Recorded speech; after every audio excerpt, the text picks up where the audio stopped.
주는 하나님 말씀 보겠습니다. 신약 성경 마태복음 1장 21절로 23절의 말씀입니다.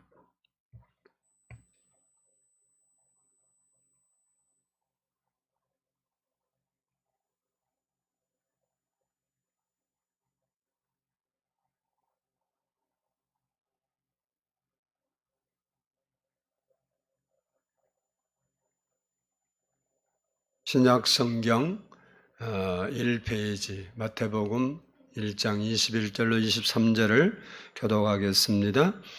아들을 낳으리니 이름을 예수라 하라. 이는 그가 자기 백성을 그들의 죄에서 구원할 자이심이라 하니라.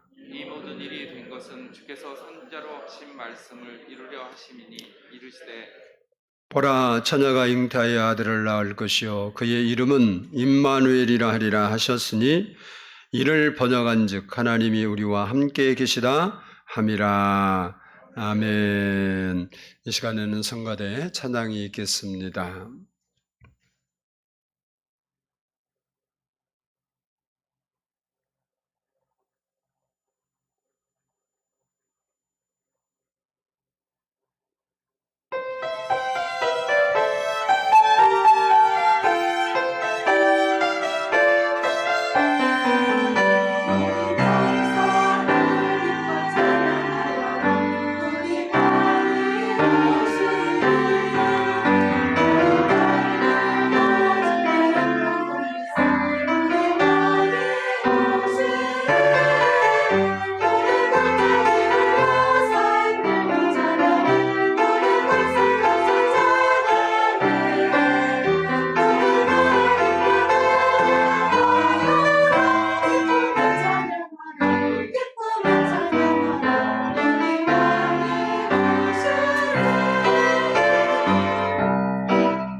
기도드리겠습니다.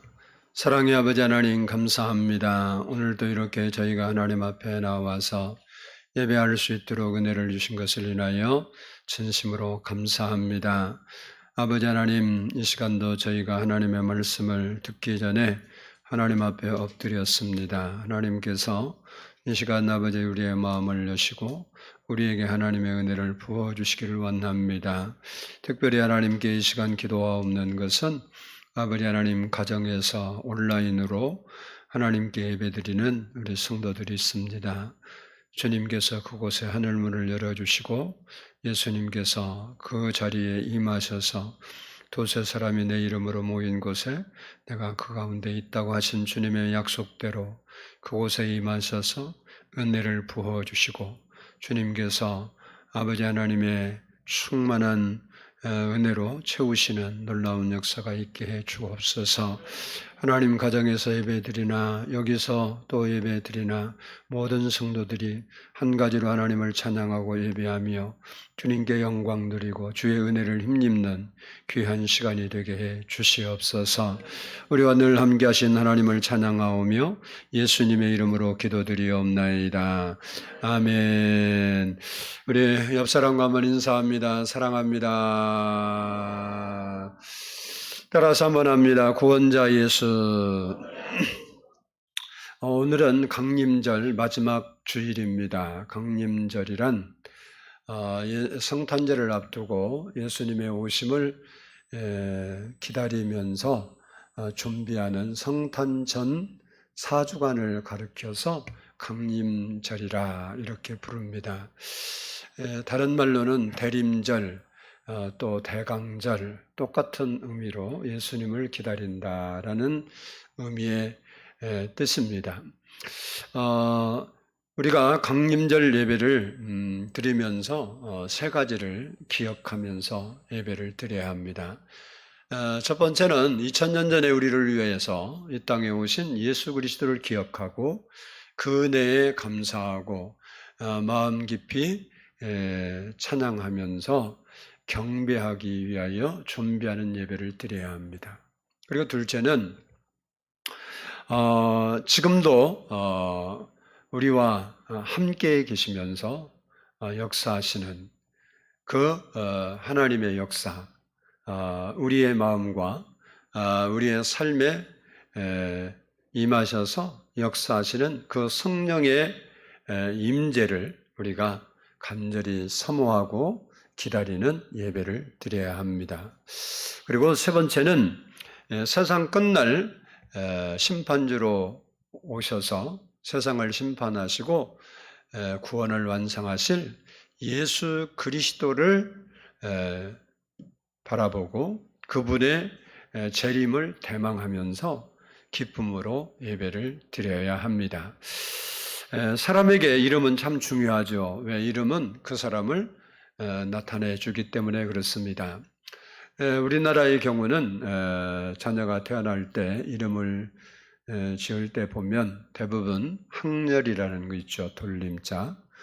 돌림자를 중심으로 부모의 바램을 거기에 담아서 이름을 대부분 짓습니다. 물론 요즘 사람들은 그런 학렬 이런 돌림자 이런 거 관계없이 짓기도 합니다만은 부모 부르기 좋게 짓다 보니까 애들이 고생을 많이 하는 경우가 많아요. 그래서 특별한 이름이 많잖아요. 백두산 이런 이름도 있고 국영수 그건 괜찮죠. 대한민국도 있더라고요. 권태기 아주 귀한 딸들하고 귀녀라고 졌는데 방시여 방귀녀 그래도 그건 양반이요. 옛날에는 길자, 숙자, 무슨 숙자 많이 돌렸잖아요. 인숙이, 경숙이, 그런 거였는데, 인숙은 인숙인데 여시더라고. 그러니까 애들이 얼마나 놀려보내. 학교 다닐 때 놀림받았겠어요. 요즘은 이름도요, 크게 져요. 우주, 하늘, 바다, 거기도 하늘이 있죠. 근데 바다 이름 좋게 졌는데, 해필이면 성씨가 피시더라고요. 그 피바다예요, 피바다. 이스라엘도요, 우리 민족과 좀 비슷해요. 그래서 자녀가 태어나면 이름을 지을 때 그들은 하나님을 섬기는 나라이기 때문에 신앙과 관련돼서 이름을 지어요. 그래서 오늘 본문의 주인공인 예수님이 나오는데 예수란 이름도 많아요. 마리아라는 이름도 많고 요셉이라는 이름도 많고 우리나라도 많지만 그래. 그런데 예수님의 이름은 하나님이 직접 지어주셨고 천사를 통해서 우리에게 알려주신 이름입니다. 그러면 왜 이 예수라는 이름이 그렇게 중요할까? 그 부분을 알아보려고 해요. 예수. 먼저는 예수님이 누굴까? 예수님이 누굴까? 한번 따라서 합니다. 하나님의 아들이시다. 요한복음 3장 16절을 보면 하나님이 세상을 이처럼 사랑하사 독생자를 주셨으니 이는 그를 믿는 자마다 멸망하지 않고 영생을 얻게 하려 하심이라 라고 말씀하고 있습니다. 그러므로 누구든지 하나님의 아들 예수를 믿으면 구원을 받는 겁니다. 예수님은 자기를 믿는 자에게 영생을 주시는 분이에요. 근데 그분이 누구냐? 하나님이시다는 거예요. 둘째는 따라서 창조주 하나님이시다. 요한복음 1장 3절을 보면 만물이 그로 말미암아 지은 바 되었으니 지은 것이 하나도 그가 없이 된 것이 없느니라. 그가 없이는 하나도 만들어진 게 없대. 그리고 히브리서 1장 2절에서도 이 모든 날 마지막 날에 아들을 통하여 우리에게 말씀하셨으니 이 아들은 만유의 상속자로 세우시고 또 그로 말미암아 모든 세계를 지으셨느니라. 그래서 예수님은 우리 인간이 아니고 인간이기 전에 창조자시다. 창조자시. 우리는 피조물이고 예수님은 창조자십니다. 그리고 중요한 것이 뭐냐면 한번 따라서 합시다. 하나님의 약속대로 인간의 몸을 입고 이 땅에 오신 구원자이시다. 그러니까 예수님이 누구냐? 뭐 하나님이고 또 창조자고 그러는데 우리와 관련해서 뭐냐? 우리를 구원하러 오신 구원자라는 겁니다. 그래서 예수님이라는 뜻도 그렇죠. 자기 백성을 저희 죄에서 구원할 자다. 하나님께서 인간을 자기 형상대로 창조하시고 너무 좋아하셨습니다. 너무 기뻐했어요. 그래서 성경에 뭐라고 하면 심히 좋았더라 이렇게 표현했어요. 그래서 그 인간을 위해서 특별히 에덴 동산을 창설하시고 그곳에서 하나님과 교제하며 살 수 있도록 만들어 주셨어요. 그러나 인간이 죄를 범함으로 죽음이 왔고 하나님과 단절된 겁니다. 이렇게 불행해진 인간을 위해서 그를 구원하시고 회복시키기 위해서 예수 그리스도 메시아를 보내겠다고 약속해 주셨습니다. 그 약속은 다윗의 자손으로 베들레헴에서 처녀의 몸을 빌려 태어나시고 십자가를 지시고 죽으셨다가 부활을 하시고 승천하시고 재림하실 것을 예언해 놓으셨습니다. 그 예언의 말씀에 따라 오신 분이 예수님입니다. 그래서 예수님이 이 땅에 오신 것은 우연히 태어나서 구주가 되고 우연히 태어나서 메시아가 되고 우연히 태어나서 우리의 구원자가 되신 것이 아니고 하나님이 예언하신 말씀에 따라서 이 땅에 오신 분이라는 겁니다. 그러면 이렇게 오신 예수님이 이 땅에 오신 목적이 뭘까? 그 목적이 중요한데 첫 번째는 따라서 합니다. 구원하러 오셨다. 우리 오늘 본문 21절을 우리 같이 한번 보도록 하겠습니다. 21절입니다. 시작. 아들을 낳으리니 이름을 예수라 하라. 이는 그가 자기 백성을 그들의 죄에서 구원할 자이심이라 하니라. 아멘. 성경은 모든 사람을 죄인이라고 규정하고 있습니다. 로마서 3장 10절을 보면 기록된 바 의인은 없나니 하나도 없으며, 그리고 로마서 3장 23절에서는 모든 사람이 죄를 범하였음에 하나님의 영광에 이르지 못하더니라고 했습니다. 모든 사람이 죄를 범했다는 것은 모든 사람이 죄인이 되었다는 겁니다. 첫사람 아담이 죄를 범한 이후 그 후에 모든 후손은 원죄라는 것을 가지고 태어났어요. 그래서 어느 누구도 죄에 대해서 자유로울 수가 없는 거예요.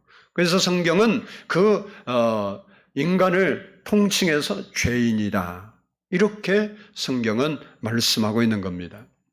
헬라 사람들은 이 죄라는 말을 하말티아라고 했습니다. 이 말은 빗나간다는 뜻이에요. 그래서 죄 중에 가장 큰 죄가 뭐냐? 세상 만물을 창조하시고 우리를 창조하신 하나님을 믿지 않고 제멋대로 빗나간 거예요.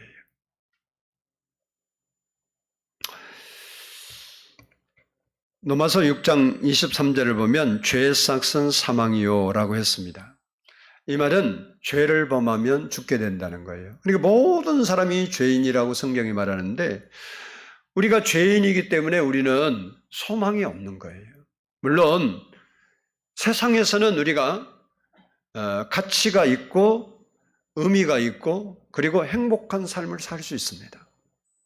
그런데 중요한 것은 인간은 이 세상이 전부가 아니라 저 세상이 있다는 게 문제예요. 다시 말하면 인간은 죽음으로 모든 것이 끝나지 않는다는 거예요. 여러분, 사람이 죽음으로 끝난다면 우리도 살기 싫을 때도 많죠. 힘들고 고달프고 복잡하고 그냥 빨리 세상 떠나고 싶을 때가 없었어요? 나도 죽고 싶은 데가 있더라고. 여러분, 만약에 우리가 죽음으로 모든 것이 끝난다 그러면요, 구질구질하게 살 필요 없는 거예요. 요즘은 뭐 아파트도 높잖아요. 적당히 떨어지면 안 돼. 4층 이래 떨어지면 다리만 부러지고 고생만 칙사게 하는 거예요. 그냥 좀 떨어지고 싶으면 높은 데로 한 30층. 뭐 그냥 걱정할 거 하나도 없어. 깨끗이 가. 아파트 피해 주기 싫으면 저 다리로 가. 또 진짜 가을라. 가라는 소리가 아니라 인생이 죽음으로 모든 것이 끝나버린다면 차라리 고생하는 이렇게 죽는 게 낫지.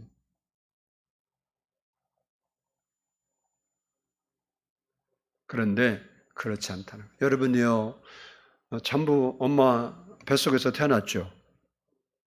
엄마 안 태어난 사람 여기 있어요? 없잖아. 뭐 길어야 10달에서 플러스 마이너스 10일이야. 뭐 칠삭동이도 있긴 있는데 보편적으로 10달. 여러분 10달 모태에서 숨도 쉬고 먹을 거 먹고 그러고 살았죠. 몰라도 아이고 과학이 다 이야기하잖아. 그렇다 그래 그냥. 근데 이 땅이 이 세상 펼쳐질 거 알았어 몰랐어? 왜 울었겠어? 끝났나 보다 하고 울은 거예요. 그래도 눈 뜨고 보니까 다른 세상 열렸잖아. 사람이 죽으면 다 울잖아요. 죽은 사람 울지도 못하지만 산 사람이 대신 우는 거예요. 울고 눈 뜨고 보면 다른 세상 가 있는 거예요. 근데 뱃속에서 10개월 있다가 이 땅에서 요즘 100세 시대냐 10배 살아요. 10배. 근데 세상에서 이렇게 살다가 저 세상 있다 없다 아무도 몰라. 뱃속에서 안 사람 어디 있어. 태어나서 보니까 이 세상이 있는 거지. 우리가 죽었다가 죽으면 죽기 전에 뭐 안 죽어봤으니까 모르잖아요. 모르기는 모르는데 죽고 나면 다른 세상 열리는 거예요. 그러면 그 논리만 해도 1000년 가야 돼. 근데 성경은 1000년이 아니라 영원하대. 그는 이 세상이 중요한 게 아니고 더 오래 살 세상이 중요한 거예요. 애들을 막 볶아가면서 공부하는 애들 공부하라고 하면서 막 학원 보내고 막 돈 자기가 쓰지도 못하면서 그렇게 해주는 이유가 뭐예요? 20년 정도 투자해갖고 60년 편하게 살으라고 그런 거예요. 맞죠? 우리가 이 세상이 전부라면 이 세상에 먹고 즐기고 행복하게 살다가 힘들면 그냥 뛰어내리면 되는 거예요. 근데 우리의 인생은 그것으로 끝나지 않는다는 게 문제가 있어요. 히브리서 9장 27절을 보면 한 번 죽는 것은 사람에게 정한 것이고 그 후에는 심판이 있으리니 심판이 있다는 거예요. 뭐 죽은 사람이 무슨 심판이 필요해? 살았으니까 심판이 필요하지. 죽은 사람은요 세상 법정에서도 사람이 죽어버리잖아 피해자가. 그러면 종결시켜. 그죠? 뭐 조사를 할 수가 없잖아. 그리고 뭐 죽은 사람에다 사형언도 내린다고 뭐 할 거예요? 아무 쓸모가 없는 일이에요. 심판이 있다는 말은 살았으니까 심판하는 거예요. 심판이 있다는 말은 지옥과 천국이 있다는 말이에요. 그래서 성경은 사후에 천국과 지옥이 있음을 우리에게 분명하게 증언하고 있는 거예요. 특히요, 요즘은 과학이 발달하다 보니까 죽을 사람이 많이 살아요. 그죠? 그래서 옛날엔 심장마비 딱 되면 죽어요. 다시 깨어난 사람이 있었는지는 모르지만 내 기억으로는 뭐 몰라요. 근데 요즘은요, 마비 와도 병원에 가면 그 전기 충격기인가 있죠. 그거 대갖고 하면요, 살아나는 사람들이 있어요. 어떤 사람은 뭐 3일 만에 살아나고, 어떤 사람은 일주일 만에 살아나고, 뭐 긴 사람도 열흘 넘어서 살아난 사람도 있더라고요. 근데 이렇게 죽었다고 살아난 사람들이요, 수도 없이 많은데, 하나같이 그들이 죽었다 살아나서 한 이야기가 뭐냐면, 자기가 죽는 순간 다른 나라로 이동했다는 거예요. 그리고 그들을 증언에 따르면 뭐 어떤 사람은 천국과 같은 밝고 좋은 것을 보고 왔다고 하기도 하고, 어떤 사람은 지옥, 성경에 나오는 지옥 같은 아주 고통스러운 것을 보고 왔다고도 증언하고 있다는 겁니다. 이 말은 죽음은 딱 끝이 아니라 죽음은요, 다른 세상이 있다는 거예요. 그래서 죽으려고 그러면 막 두려운 사람 많아요. 누가 자기 데려가려고 그런다고. 아, 죽었는데도 뭘 데려가겠어? 시체를 데려가? 아니에요. 우리의 정신은 절대 안 죽습니다. 영혼은 불멸합니다. 그 영혼을 사단이가 데려가기도 하고, 예수님이, 우리의 성령님, 우리 안에 계신 성령님이 우리를 데리고 천국으로 가는 거예요. 우리가 천국 찾아가는 거 아니에요. 우리에게는 이런 사후의 세계, 죽은 후에 다른 세상이 있기 때문에 구원이라는 것이 중요하고, 죄 문제가 중요하고, 우리가 예수 믿는 것이 중요한 겁니다. 이처럼 천국과 지옥이 분명히 존재하는데 성경은 뭐라고 말한다고요? 모든 사람이 죄인이라는 거예요. 모든 사람이 지옥 갈 수밖에 없는 불행한 처지에 놓이게 된 겁니다.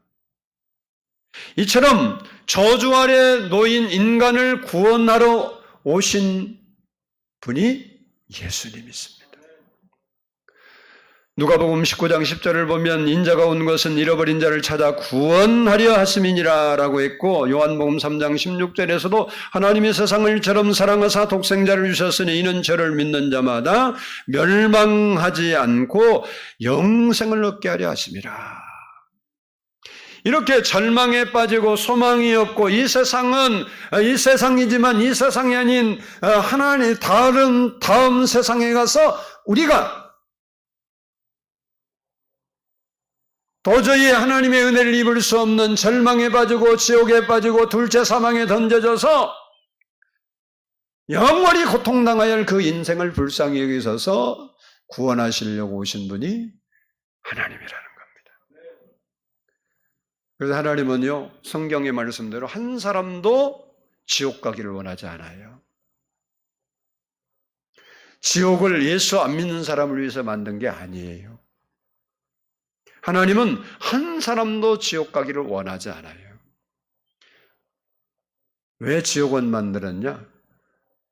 영체들, 마귀와 그 졸개들, 귀신들을 집어넣으려고 성경에 보면 지옥을 원래 만든 거예요. 근데 왜 예수 안 믿는 사람이 가냐? 그의 부하니까 대장 쫓아가는 거예요. 대장. 여러분의 대장이 마귀면 뭐 교회 맨날 왔다 갔어도 어디 가겠어? 지옥 가는 거예요. 근데 우리의 대장은 누구예요? 예수님. 예수님은 누구든지 자기를 믿으면 죄에서 구원해서 하나님 백성 삼아서 영원한 하나님의 나라를 우리에게 기업으로 주시려고 오신 분입니다. 그분이 탄생한 날이 성탄절입니다. 우리는 우리를 위해서 이 땅에 오셔서 우리를 위하여 십자가를 대신 지신 그 예수님을, 구원을 주신 그 예수님을 생각하면서 감사하고 찬양하고 경배해야 되는 거예요. 날 구원하신 구원자 예수님을 찬양하는 삶을 우리가 살아야 돼. 성탄에만 그래야 하는 게 아니라 우리의 삶에 날 구원하신 예수님을 다 찬양하며 살아야 돼. 왜? 그 예수님이 이 땅에 오신 목적이 나 같은 죄인을, 나 같은 죄인 살리신 그 은혜 놀라워. 나 같은 죄인 살리러 오신 그 은혜 놀랍고 고마워서 우리는 그 주님을 찬양해야 하는 거예요. 구원자로 오셔서 구원. 둘째는 따라서 합시다. 믿는 자와 함께 하시려고 오셨다. 오늘 본문 23절을 보도록 하겠습니다. 23절 말씀 같이 읽습니다. 보라, 처녀가 잉태하여 아들을 낳을 것이요 그의 이름은 임마누엘이라 하리라 하셨으니 이를 번역한즉 하나님이 우리와 함께 계시다 함이라. 아멘. 이 말씀은 하나님이 사람으로 오셔서 사람과 함께 사신다는 거예요. 인간이 신이 될 수 없는 것처럼 하나님이 인간이 될 수 원래는 되는 게 불가능한 거예요. 그런데 예수 그리스도의 탄생은 인간과 신의 건널 수 없는 벽을 깨트린 거예요. 그것은 뭐냐면 자기 희생이었어요. 천국 보자 버리시고 인간의 모습, 이 만물 세계에서는 인간이 그래도 존경스럽고 괜찮은 모습인데 성경에 보면 인간은요 번지만도 못하고 지렁이 같대요. 그런 피조물을 창조주가 된다는 건 상상도 할 수 없는데 예수님이 우리를 사랑하셔서 인간의 몸을 입고 오심으로 그 깰 수 없는 벽을 깨트리고 우리를 구원하신 겁니다. 성경을 보면 하나님이 사람과 함께 하신 사건들이 아주 많습니다. 그리고 하나님이 함께 하시겠다고 약속한 것도 셀 수 없이 많이 나와요.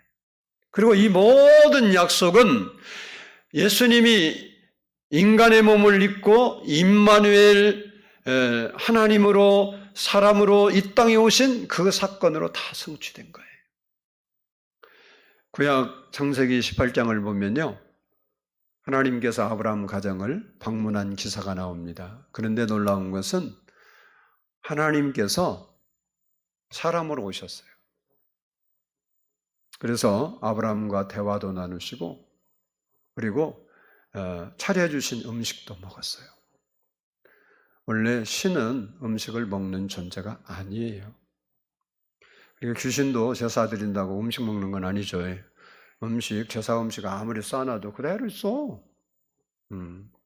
그리고 구약에도 하나님이 오셔서 뭐 천사가 온다든지 하나님을 대리자되어 오면 제사를 드리고 그러면요. 먹는 경우는 한 번도 없어요. 어떻게? 불로 태우죠. 그래서 흠양하셨다. 향기를 받아요.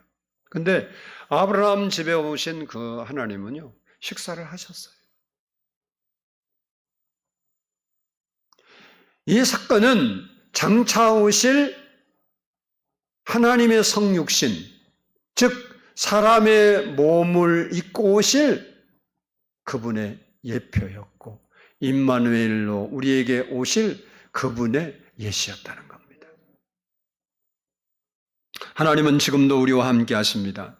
그리고 앞으로도 영원토록 우리와 함께 하실 겁니다. 사람도요, 과거에는 함께 할 수 있습니다. 현재도 함께 할 수 있어요. 근데 영원히 함께 할 수 없는 거예요.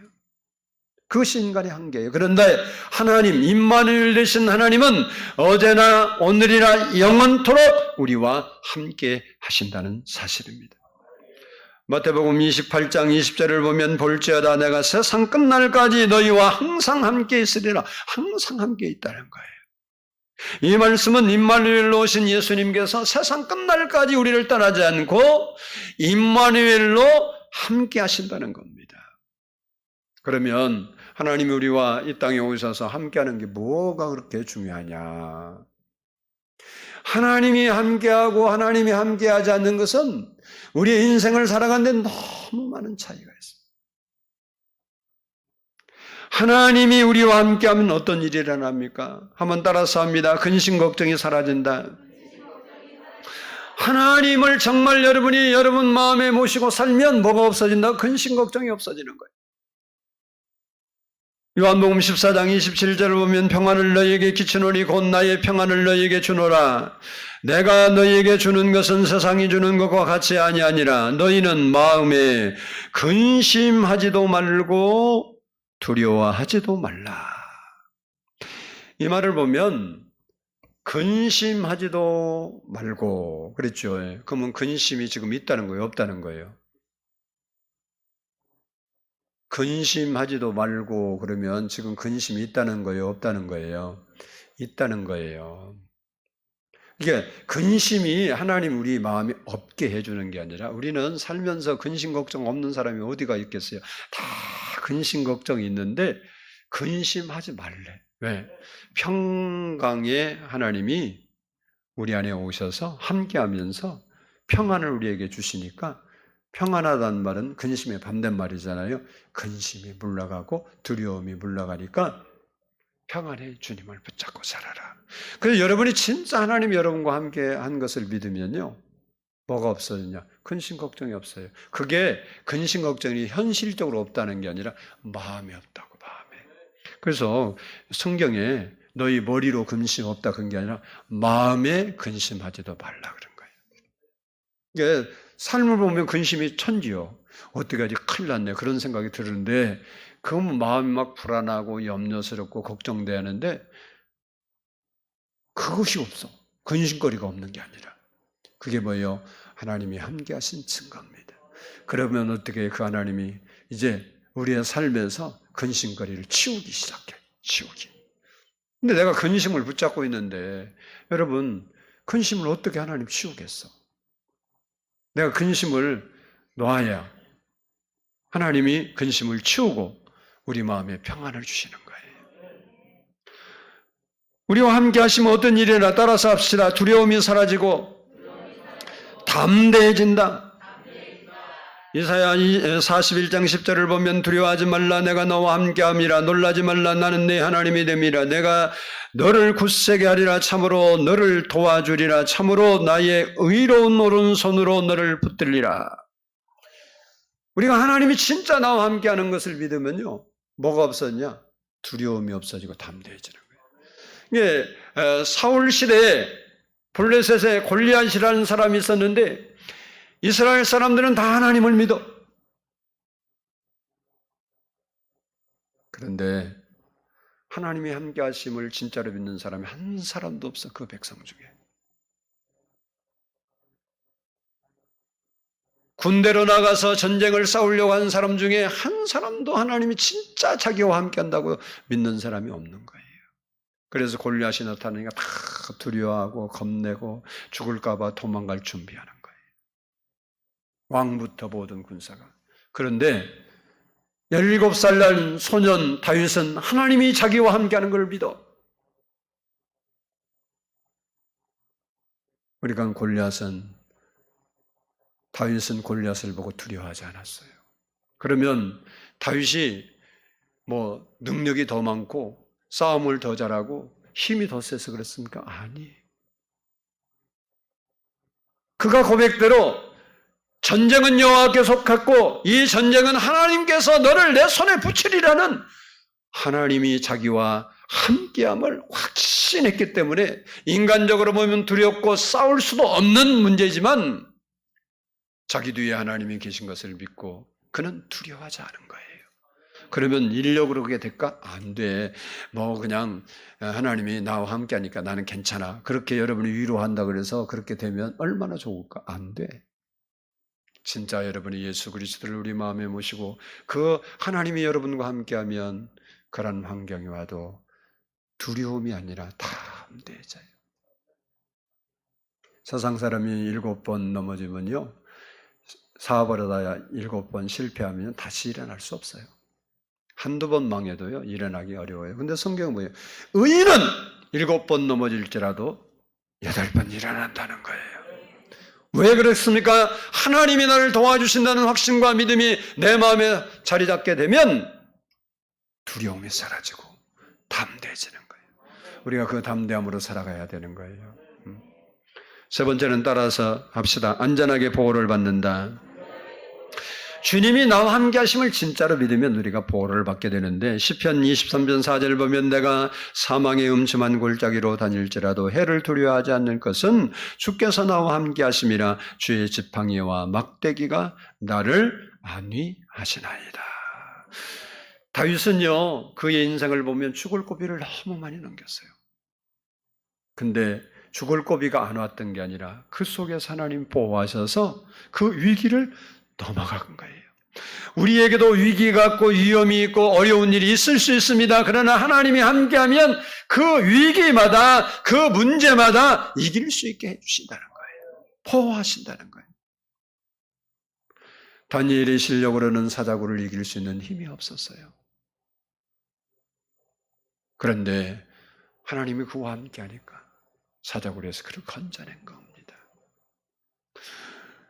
우리가 돌아보면요, 그래서 다 하나님 은혜라는 고백을 할 수밖에 없는 게 그런 거예요. 저도 지난 세월을 돌아보면 죽을 고비를 수차례 넘겼어요. 진짜로 이렇게 죽는구나 하는 만큼 위험한 일을 많이 당해서 자전거 타다가 차에 부딪혀서 죽을 뻔했고 산에 올라가서 굴러서 죽을 뻔했고 물에 들어가려다가 죽을 뻔했고 좌우지간 그런 위기, 내가 그때 깜빡했으면 죽은 거예요. 근데 지금 생각하면 하나님이 나를 지켰구나. 그 생각이 절로 나요. 왜? 그건 내 힘으로 내가 그렇게 할 수 있었던 게 아니에요. 마이산 올라가서 꼭대기에서 세레빠 신고 뛰어내려오다 굴렀어요. 바위에서. 참 나도 부잡하죠. 슬리퍼 신고 그 산꼭대기에 올라갔다 젊은 날이니까 그렇죠. 뛰어내려오다가 바위 위에서 쭉 미끄러지는데 굴렀어요. 여러분 마이산 가본 말이지만 마이산이요. 한쪽에는 돌로 된 절벽이에요. 거기 굴렀는데 풀 몇 폭에서 잡고 일어나서 살았어요. 내가 어떻게 잡은지 몰라요 나는. 확 굴르는 순간 내가 뭘 잡았어. 잡아서 눈 뜨고 보니까 그 밑으로 한 바퀴만 더 굴렀으면 나는 그냥 가르도 없어 그냥. 그걸 내 힘으로 잡았으면 얼마나 좋을까. 뛰어온 건 내 자유고. 그런 숱한 어려움이 진짜 많았어요. 지금 생각해보면 내가 살아있는 게 기적이야. 내가 살아있는 게. 여러분은 그런 위기들이 없었는지 모르지만 나는 그런 것들이 몇 번 있었어요. 하나님이 나를 지켜주시고 보호하지 않으면 우리 인생은 벌써 끝났는지 몰라. 근데 위기 있을 때마다 하나님이 우리를 보호하시고 우리를 지켜주셨기 때문에 오늘 내가 이 자리에 있을 수 있는 거예요.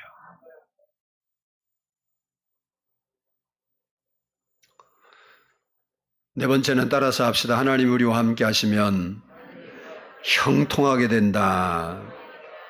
창세기 39장 2절 보면 여호와께서 요셉과 함께 하심으로 그가 형통한 자가 되어 그의 주인 애굽 사람의 집에 있으니라고 했고 왕하 18장 7절에서는 여호와께서 그와 함께 하심에 그가 어디로 가든지 형통하였더라. 우리는 형통 그러면 불통이 없고 그냥 무조건 잘 되고 무조건 복받고 무조건 건강하고 그것만 형통으로 생각하는데 아니에요. 성경의 형통은 하나님의 뜻이 이루어지는 게 형통이에요. 그러니까 성경의 모든 인물들은 위험과 죽음과 어려움을 다 겪었죠.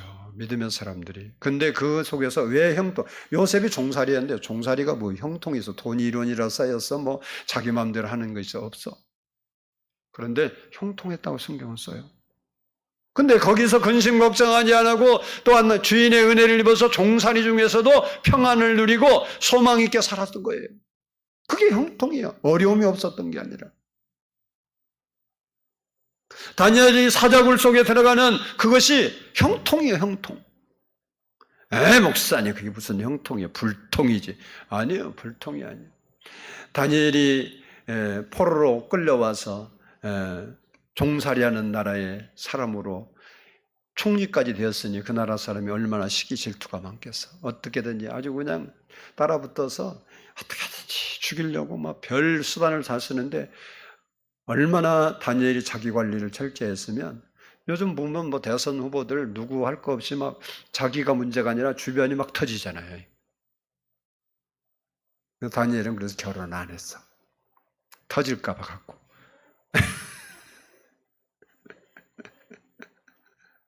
다니엘은 그 혼자밖에 없어. 혼자 사니까 자기한테 뭐 자식이 있어, 뭐 부인이 있어, 뭐 털어봐야 털을 거 없은 게 본인 털어야 하는데 흠이 없어서 털 게가 없어. 그래서 종교적으로 해서 걸은 거잖아요.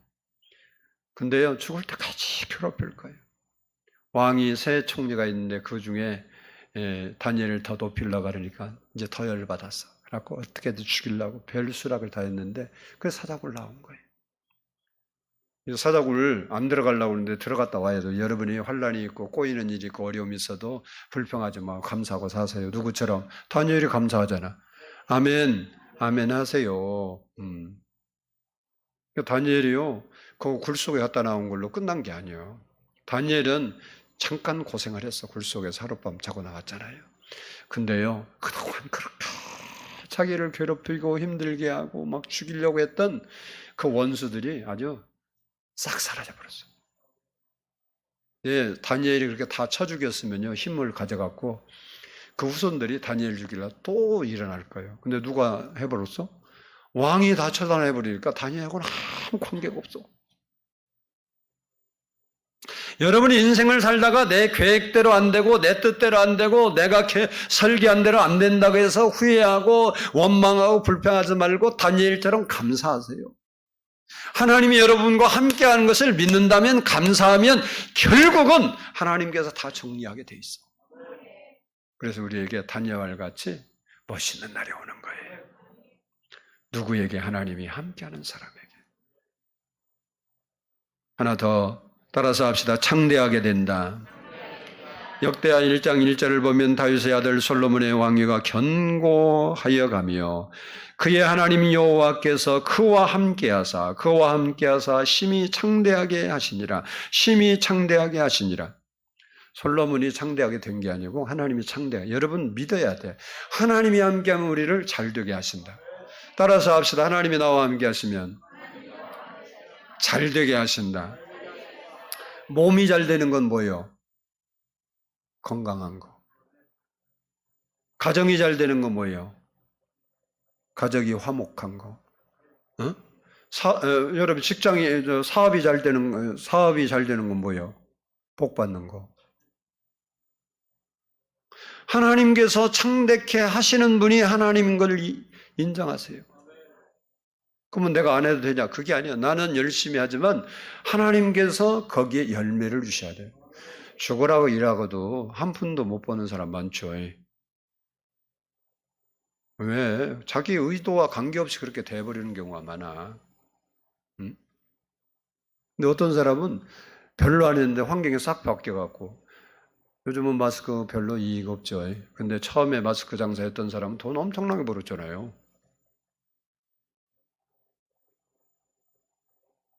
요즘도 마스크 이제 계속 쓰게 생겼잖아요. 그리고 개발을 해갖고 일회용이 아니라 여러 번 써도 되고, 호흡도 좋게 딱 만들면요, 좀 배로 비싸도 다 살 거래요.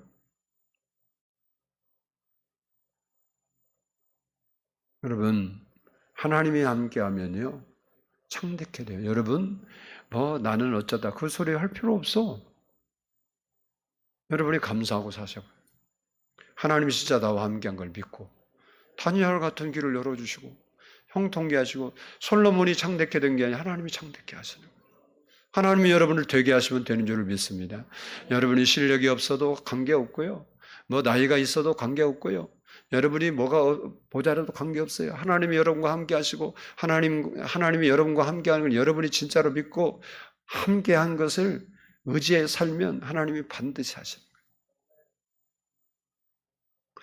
이처럼 예수님이 왜 이 땅에 오셨냐? 우리를 구원할 뿐만 아니라 우리와 함께하기 위해서 오셨는데 함께한 자에게는 이와 같은 놀라운 일들이 일어나는 거예요. 그렇습니다. 예수님은 우리와 함께 하시려고 임마누엘 하나님으로 이 땅에 오신 거예요. 하나님이 나와 함께 한다는 사실 자체가 복이에요. 여러분이 이 사실에 대해서 인지를 못하니까 이게 능력이 안 되는 거예요. 여러분이 하나님이 나와 함께 한다는 사실을요, 진짜로 믿고 그것이 여러분 마음의 확신으로 다가오면요, 그 자체가 복이라고. 히브리서 13장 8절을 보면 예수 그리스도는 어제나 오늘이나 영원토록 동일하시니라 그랬습니다. 예수님은 이전에도 나와 함께 하셨고 지금도 나와 함께 하시고 그리고 이후로도 영원토록 나와 함께 하셔서 나를 도와주시고 인도하시고 보호하시고 복을 주실 겁니다. 우리는 그 주님을 의지하고 찬양하고 사랑하며 살아야 되는 거예요. 그 주님을 붙들고 살아야 돼요. 그 주님을 의지해서 살아야 돼요. 그 주님을 사랑하며 살아야 돼요. 그러면 그 주님은 우리와 함께 하셔서 우리의 연약함을 돌아보시고 하나님이 은혜로 채워주시는 거예요. 우리 주님을 의지합니다. 한번 믿음으로 찬송 드리도록 하겠습니다. 진짜 여러분이 하나님을 의지할 수 있는 시간이 되기를 바랍니다.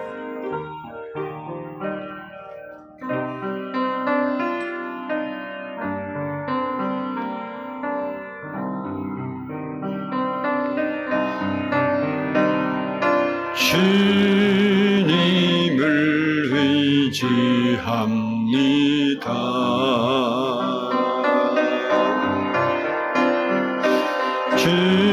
주님을 의지합니다.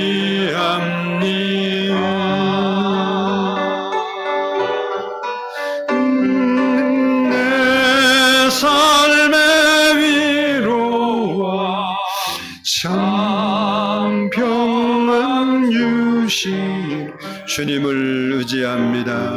주님을 의지합니다.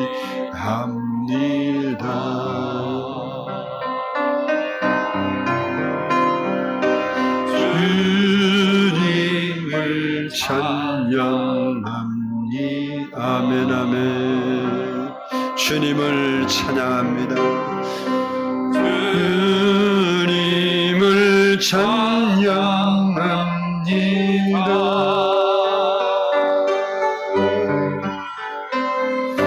오 할렐루야. 오 할렐루야. 주님을 찬양합니다. 주님은 우리와 함께 하십니다. 주님을 사랑합니다. 주님을 사랑합니다. 여러분의 진정한 고백이 되기를 원합니다.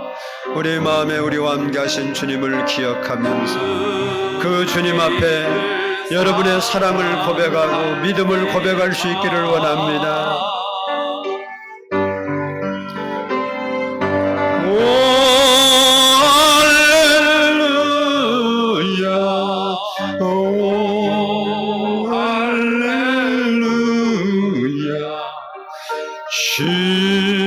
주님을 사랑합니다. 다시 한번 1절 드립니다. 주님을 의지합니다. 믿음으로 마음으로 주님 앞에 고백할 수 있기를 바랍니다.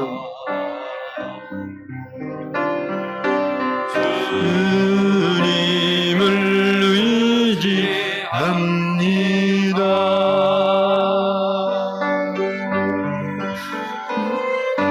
내 삶의 위로와 참 평안 주시는 주님을 의지합니다.